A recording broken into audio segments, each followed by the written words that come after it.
총리님, 내년이면 한일 수교 60주년, 광복 80주년입니다. 그래서 현재 한일 관계를 조명하고 성숙하고 미래지향적인 한일 관계 방향을 모색하고자 합니다. 총리, 일본은 우리에게 어떤 나라입니까?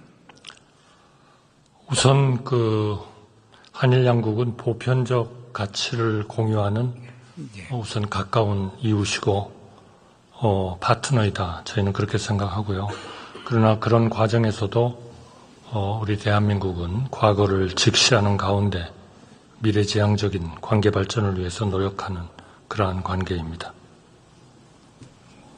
가치와 이익을 공유하죠. 현 정부의 대일 정책의 기본 방향은 무엇입니까? 현 정부의 대일 정책의 기본 방향. 네.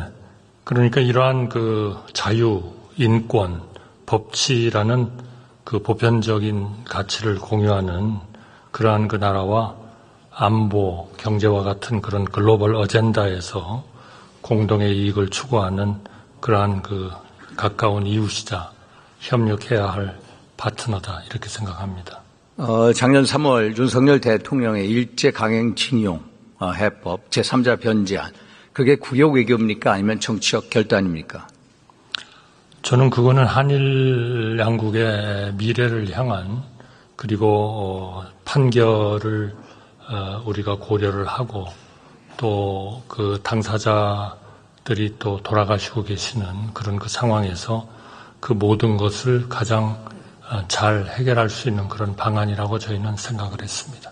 맞습니다. 결단이라고 생각합니다. 예, 우리 민당 출신의 김진표 전 의장께서도 결단이라 칭송하셨고 반기문 전 유엔 사무총장과 같은 의견을 피력하셨습니다. 대통령께서 결국 지난 정권에서 악화일로에 있었던 한일 관계에 새로운 돌파구를 여셨습니다. 12년 만에 셔틀 정상 외교를 복원시켰고요. 기시다 후미오하고 2년 동안 12차례 만나면서 한일 관계 대전환기를 마련했습니다. 그런데 야당은 이 대통령의 한일 관계 개선을 위한 노력, 의지를 폄훼하고 반일 선동, 편가르기에 골몰하고 있어 좀 안타까운 심정이시죠? 그러나 매우 안타깝고 또 우리가 조금 생각을 달리해야 하는 그러한 부분이다 이렇게 생각을 합니다. 복원된 한일 관계를 바탕으로 해가지고 우리가 한미일 간의 안보 협력을 위한 그러한 체계를 협력 체계를 구축을 했고요. 특히 일측과 그동안의 수출 규제와 관련된 그동안의 현안들을 해제를 했고 또 한일 간의 수합 협정 같은 것을 맺어서 만약에 외환에 문제가 있을 때 한일 간에 서로 도울 수 있는 그런 관계도 확립을 했다 이렇게 생각합니다. 우리 경제나 이 지역의 안보를 위해서 또 우리나라의 안보를 위해서 대단히 중요한 그러한 결단이었다고 생각합니다.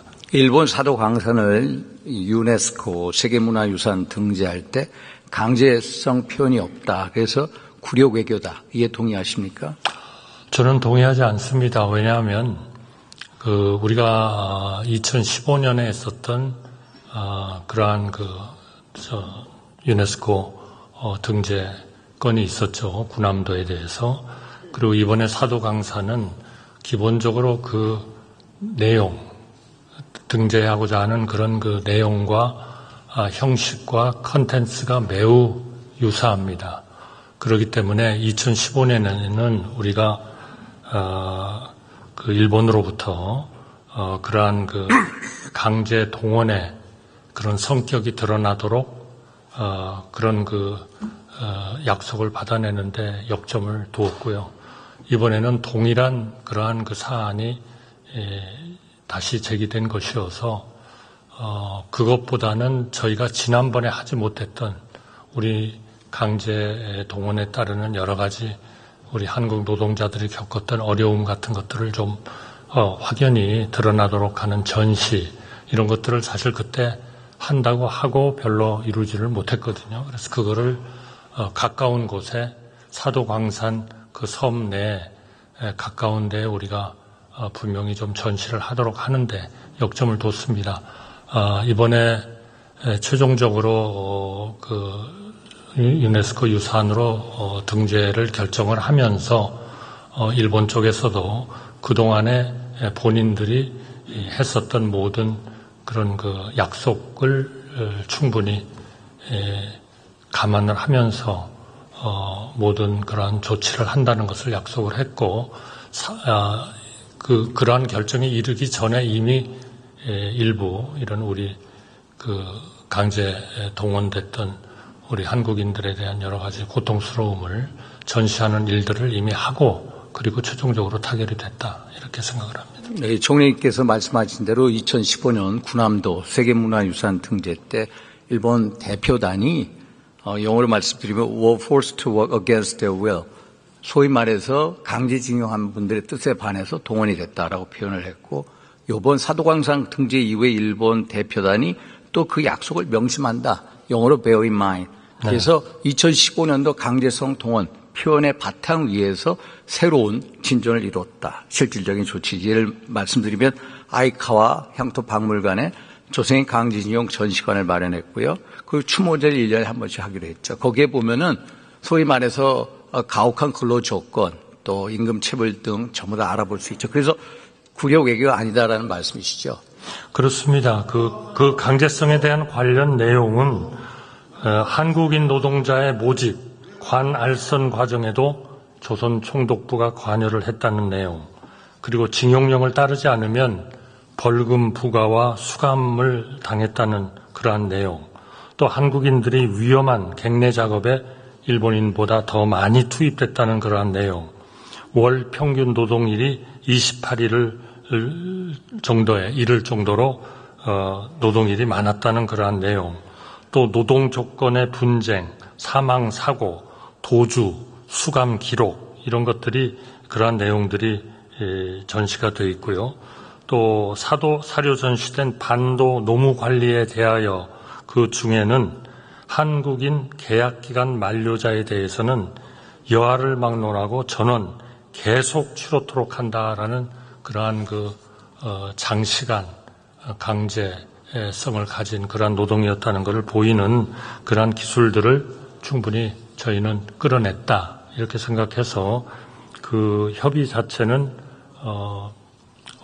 오랜 동안에 걸쳐서 한미 양국 간에, 한일 양국 간에 얘기를 했던 내용들이 반영이 됐다, 이렇게 생각을 합니다. 총리, 후쿠시마 오염수 방류된 지 1년 됐습니다. 우리가 국제해역 공해상에서 한 5만여 건에 달하는 시료 채취했는데 안전치 어긋난 거 있었습니까? 한 건도 없었고요. 대부분이 검출이 안 됐고, 검출이 된 것도 기준보다 굉장히 낮은 그런 수준으로 검출이 됐다. 그 후쿠시마 오염수에 대해서 괴담을 퍼뜨리고 선동을 하고 일본산 수산물 먹지 말라고 했는데 낭설임이 밝혀졌죠. 그렇습니다. 사실 백만 수산인들한테는 상당한 위기였고, 또 어려움과 걱정을 우리가 끼쳐드렸기 때문에 좀 더 우리가 과학적인 사실과 그런 과학적인 그 진실에 기초를 해서 좀 더 생산적인 그런 아마 토론이 됐었으면은 그러한 그 백만 수산인들의 걱정과 우려를 처음부터 상당히 좀 배제할 수 있지 않았느냐 하는 점에서 굉장히 좀 유감스럽고 또 안타깝게 생각을 합니다. 그러나 작년에 거의 한 6개월 이상 여야간에 또 시민단체, 과학계 모두 정말 치열한 그런 토론을 통해서 우리 생각은 문재인 정부의 2021년 그 직을 담당하고 있던 분들이 정말 노력을 해주셔가지고 우리가 그런 과학적인 검증 과정에 직접 참여를 했고, 또 우리가 IAEA가 선정한 약 12개국 정도의 그런 팀에 들어가가지고 지금도 그 관계를 계속 유지하면서 일본으로부터 실시간으로 모든 데이터를 받고 있고 해서 계속 우리는 과학적인 그런 방류가 과학적으로 우리 인체에 해를 끼치지 않는 그런 기준 하에 방류가 되도록 하는 그런 노력들을 할 수 있었다. 저는 그것도 우리가 정권을 이어가면서 정말 국민의 생명과 안전을 위해서 좋은 그런 하나의 모델로 협력을 한 그런 결과가 되었다. 저는 그렇게 생각합니다. 물론 거기에 반대하셨던 분들도 많고 그때 그렇게 생각한 게 아니다라고 하는 그러한 그 반론도 있었지만 결국 우리의 모든 그 서류나 증거나 이런 것에 의해서 충분히 그거는 이제 입증이 됐고, 그래서 저는 그런 점에서 2021년 그 전부터도 그 일을 담당을 했던 문재인 정부의 강요들에 대해서 정말 수고를 했다는 말씀을 드리고 싶습니다. 그렇다고 우리가 후쿠시마 오염수 방류를 지지하거나 투쟁하는 건 아니죠? 절대로 아니죠. 그거는 과학적으로 방류가 돼서 우리의 국민의 생명과 안전을 보호할 수 있을 때 방류가 된다는 아주 대단히 중요한 그런 그 조건이 붙어 있는 겁니다. 만약 그게 안 된다면 그거는 우리가 허용할 수도 없고 바로 우리가 국제적인 그러한 조치에 요구를 해야 된다 이렇게 생각합니다. 좀 전에 총리님 문재인 정부 말씀하셨는데 제가 기억하기로는 2020년 가을에 당시 해수부 중심으로 해서 TF팀을 만듭니다. 후쿠시마 오염수를 방류했을 때 우리 국민 안전이나 환경에 어떤 영향을 미치냐. 그 결론이 유의미한 영향이 없다라고 했습니다. 문재인 정부 내 전문가 회의를 7차례 소집을 하고 알프스 하는 거 아시죠? 네. 후쿠시마 필터하는 거, 네, 네. 다핵종 제거 설비 장치. 네, 네. 그거에 대해서 전혀 문제가 없다고 했습니다. 2021년 제가 기억하기 4월인가 정의용 외교부 장관 이 자리에 와가지고요. IAEA의 기준을 따른다. 적합한 기준을 따른다면은 후쿠시마 오염수 굳이 반대하지 않는다라고 했습니다. 그래서 현 정부도 똑같이 IAEA 기준에 맞춰서 대처해 왔습니다. 그런데 오염수 방류에 대해서 그다음 선동을 하고 공포를 조장하고 굴욕 외교도 하는 거 이거 어떻게 평가를 해야 됩니까? 저는 우선 그런 조치를 했던 당시의 강요에 대해서 저는 높이 평가를 하고 싶고요. 그리고 어쨌든 정권이 바뀌었지만 저희가 그런 원칙을 그대로 이어받아서 일본과 충분히 협의하고 IAEA와 충분히 협의하면서 안전한 이러한 그 방류가 이루어지고 있다는 데 대해서는 상당히 자랑스럽게 생각합니다. 제가 보는 굴욕 외교의 한 예가요. 2017년 가을에 문재인 대통령이 중국을 방문하셨습니다. 대학생들 데리고 특강을 하는데 거기서 중국은 높은 산봉을 우린 작은 나라로 비하를 했고요. 그때 10끼 중에 8끼를 혼밥을 드셨습니다. 그리고 돌아와서 어떻게 했습니까? 중국에 대해서 군사주권을 사실상 포기한 3불 약속을 했어요. 이거야말로 굴욕 외교의 전형입니다. 어떻게 생각하십니까? 거기에 대해서는 또 조금 이견도 있고 하신 것 같은데요. 분명한 거는 우리나라의 안보에 관한 문제를 그렇게 삼불 정책이라고 그렇게 칭해졌었던 그러한 정책을 통해서 양보할 수는 없는 일이다. 그거는 우리의 주권에 관한 일이다. 이렇게 생각합니다. 이 독도의 날을 국가기념일로 하자. 정부가 어떤 입장이십니까?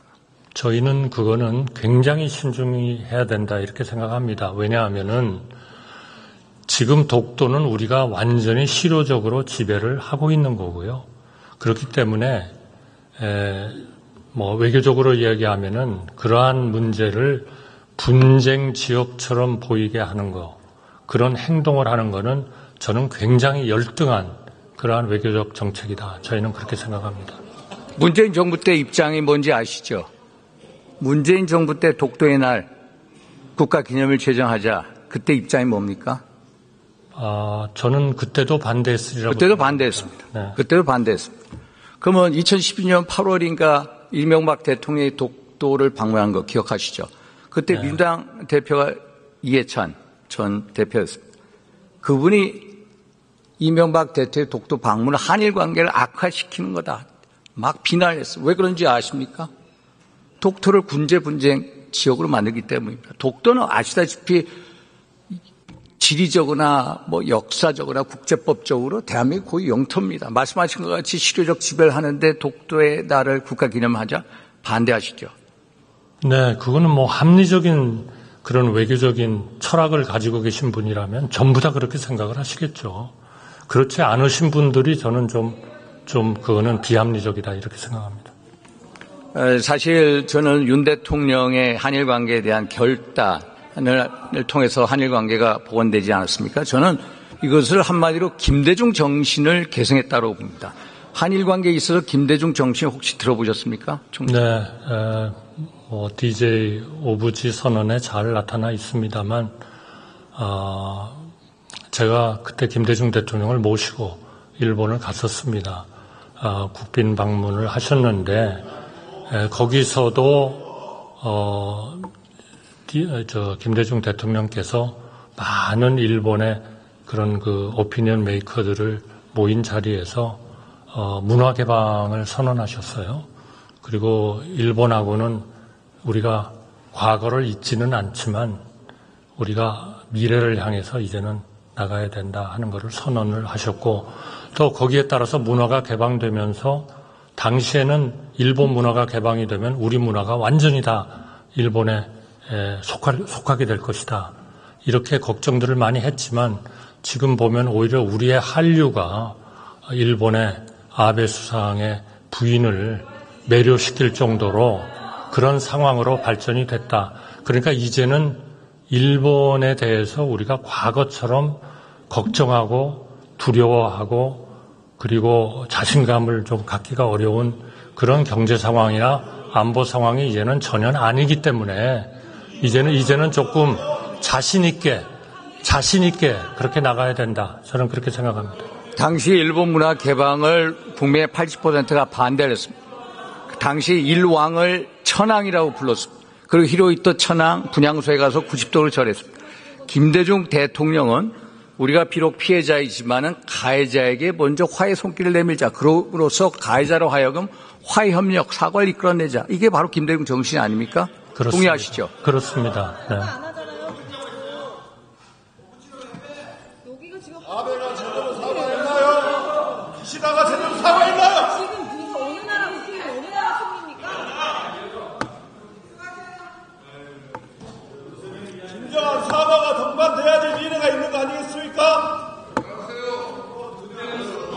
윤석열 정부 이야기 하시죠.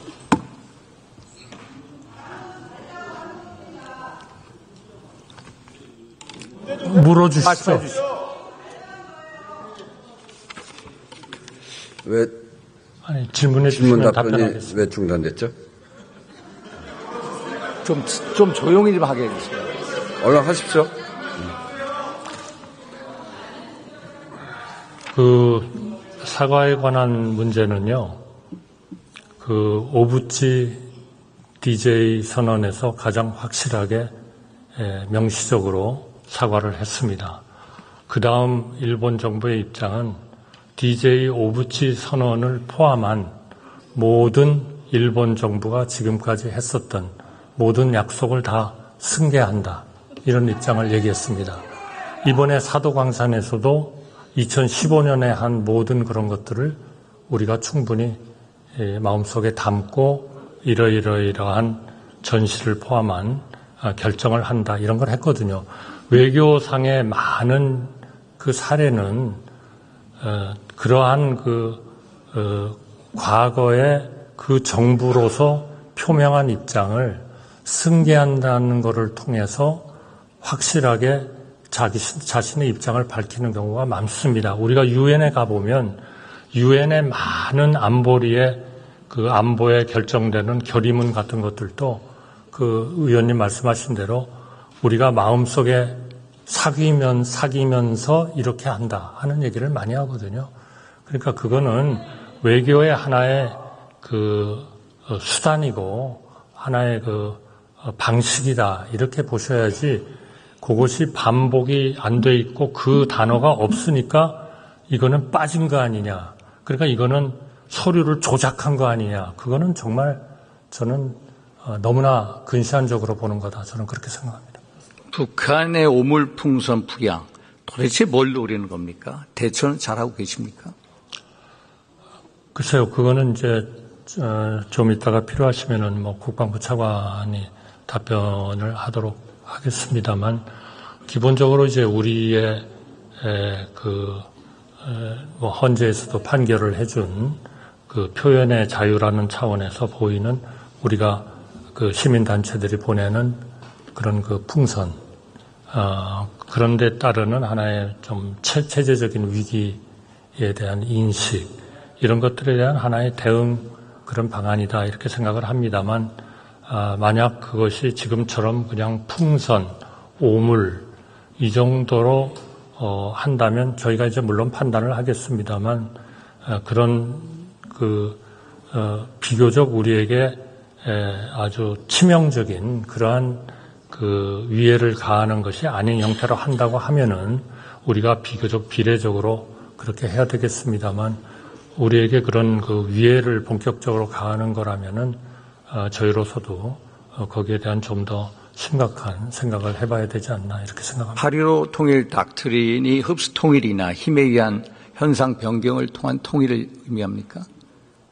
이번에 통일 방안은 크게 보면 그동안에 우리가 있었던 하나의 그런 통일 방안에 크게 다르지가 않습니다. 그러나 우리 헌법에서 정하는 자유민주주의를 염두에 두고 또 국제적인 보편적 가치인 북한의 인권을 우리가 염두에 두고 이런 것들을 두고 특히 최근에 북한이 통일에 대해서 일종의 통일을 포기하는 것 같은 그런 선언도 했고 또 우리 대한민국을 일종의 적국으로서 그렇게 하라는 그런 김정은의 지시가 계속 내려가고 있고 하기 때문에 대한민국으로서는 분명히 우리는 헌법에서 정하는 우리의 영토는 한반도와 그 부속도서로 한다는 그러한 기본적인 정신, 그리고 자유민주주의적 기본 질서의 바탕을 둔 평화적 통일을 한다는 거. 그렇기 때문에 평화적 통일이라는 것은 결국 무력에 의한 현상 변경은 하지 않는다는 그러한 하나의 원칙을 선언하는 거고요.